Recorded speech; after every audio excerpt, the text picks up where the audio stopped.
Pakistan Peoples party کے chairman Bilawal Bhutto Zardari نے اسلامی دنیا کی پہلی جمہوری طور پر منتخب خاتون وزیر اعظم اور دنیا کی ممتاز لیڈر شہید محترمہ بینظیر بھٹو کو خراج عقیدت پیش کرتے ہوئے کہا ہے کہ دفتر مشرق کو نہ صرف ایک تاریخی شخصیت بلکہ ایک زندہ تحریک اور مشعل راہ ہیں۔ شہید محترمہ بینظیر بھٹو کی حب الوطنی، پائیدار جدوجہد اور ثابت قدم قیادت کے نقوش پاکستانی قوم کے دل و دماغ میں ہمیشہ انمٹ رہیں گے۔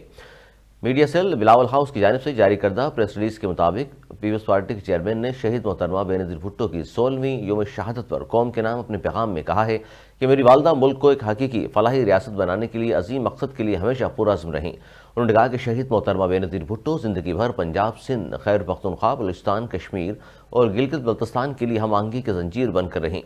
شہید محترمہ بینظیر بھٹو کا بے ایمانہ قتل ایک مذموم سازش تھی جس کے ذریعے پاکستان کی ترقی اور روشن خیال، اعتدال پسندی، جمہوری معاشرے کے قیام کی حکمت عملی کو نشانہ بنایا گیا۔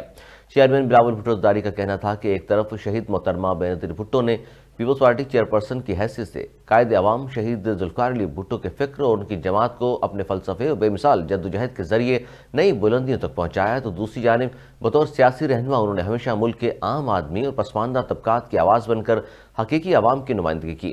شہید محترمہ بینظیر بھٹو نے بطور وزیر اعظم جہاں قوم کو بیلسٹک میزائل ٹیکنالوجی کا تحفہ دے کر ملک کی دفاع کو مزید مضبوط کیا، وہیں انہوں نے ملک کے تنخواہ طبقے، کسانوں، مزدوروں، اقلیتوں، خواتین، بچوں اور بزرگوں کے حقوق کا تحفظ کیا۔ ان کی فلاح و بہبود و ترقی کو یقینی بنانے کے لیے دورس اقدامات کیے۔ قوم کے نام اپنے پیغام میں چیئرمین بلاول بھٹو زرداری نے عوام کو یقین دلایا کہ آئندہ عام انتخابات میں پاکستان پیپلز پارٹی کی جانب سے پیش کیے جانے والے انتخابی منشور قائد عوام شہید ذوالفقار علی بھٹو اور شہید محترمہ بینظیر بھٹو کی بصیرت افروز امنگوں اور مشنز کے عین مطابق ہوگا۔ انہوں نے عزم کا اعادہ بھی کیا کہ ان کی جماعت اپنی شہید قائد کے فلسفے پر سختی سے کاربند رہے گی۔ انہوں نے مزید کہا کہ پاکستان پیپلز پارٹی شہید محترمہ بینظیر بھٹو کے اس خواب کو حقیقت کا روپ دینے کے لیے پرعزم ہے کہ پاکستان ایک خوشحال، ترقی پسند، مساوات پر مبنی اور مضبوط جمہوری وفاقی ریاست کے طور پر دنیا کے لیے اعلیٰ مثال ہو۔ نیوز اسٹوڈیو سے فی الوقت اتنا ہی۔ مزید نیوز اپڈیٹس کے لیے دیکھتے رہیے اردو نیوز نیٹ ورک۔